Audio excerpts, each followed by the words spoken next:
സങ്കീർത്തനങ്ങൾ അധ്യായം 91. അത്യുന്നതന്റെ മറവിൽ വസിക്കുകയും സർവ്വശക്തന്റെ നിഴലിൻ കീഴിൽ പാർക്കുകയും ചെയ്യുന്നവൻ. യഹോവയെക്കുറിച്ച് അവൻ എൻ്റെ സങ്കേതവും കോട്ടയും, ഞാൻ ആശ്രയിക്കുന്ന എൻ്റെ ദൈവവും എന്ന് പറയുന്നു.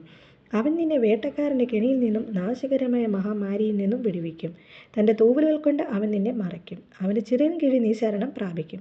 അവൻ്റെ വിശ്വസ്തത നിനക്ക് പരിചയം പലകയും ആകുന്നു.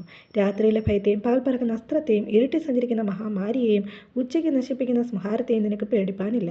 നിന്റെ വശത്ത് 1000 പേരും നിന്റെ വലത്തുവശത്ത് 10,000 പേരും വീഴും, എങ്കിലും അത് നിന്നോട് അടുത്ത് വരികയില്ല. നിന്റെ കണ്ണുകൊണ്ട് തന്നെ നീ നോക്കി ദുഷ്ടന്മാർക്ക് വരുന്ന പ്രതിഫലം കാണും. യഹോവേ, നീ എൻ്റെ സങ്കേതമാകുന്നു. നീ അത്യുന്നതനെ നിന്റെ വാസസ്ഥലമാക്കിയിരിക്കുന്നു. ഒരനർത്ഥവും നിനക്ക് ഭവിക്കുകയില്ല, ഒരു ബാധയും നിന്റെ കൂടാരത്തിന് അടുക്കുകയില്ല. നിന്റെ എല്ലാ വഴികളിലും നിന്നെ കാക്കേണ്ടതിന് അവൻ നിന്നെക്കുറിച്ച് തൻ്റെ ദൂതന്മാരോട് കൽപ്പിക്കും. നിന്റെ കാൽ കല്ലിൽ തട്ടി പോകാതിരിക്കേണ്ടതിന് അവർ നിന്നെ കൈകളിൽ വഹിച്ചുകൊള്ളും. സിംഹത്തിന്മേലും അണലിന്മേലും നീ ചവിട്ടും, ബാലസിംഹത്തെയും പെരുമ്പാമ്പിനെയും നീ മെതിച്ചു കളയും. അവൻ എന്നോട് പറ്റിയിരിക്കയാൽ ഞാൻ അവനെ വിടുവിക്കും. അവൻ എൻ്റെ നാമത്തെ അറിയയാൽ ഞാൻ അവനെ ഉയർത്തും. അവനെ വിളിച്ചപേക്ഷിക്കും, ഞാൻ അവന് ഉത്തരമല്ലും. കഷ്ടകാലത്ത് ഞാൻ അവനോട് കൂടെ ഇരിക്കും. ഞാൻ അവനെ വിടുവിച്ച് മഹത്വപ്പെടുത്തും. ദീർഘായുസ്സുകൊണ്ട് ഞാൻ അവന് തൃപ്തി വരുത്തും. എൻ്റെ രക്ഷയെ അവന് കാണിച്ചു കൊടുക്കും. ആമേൻ.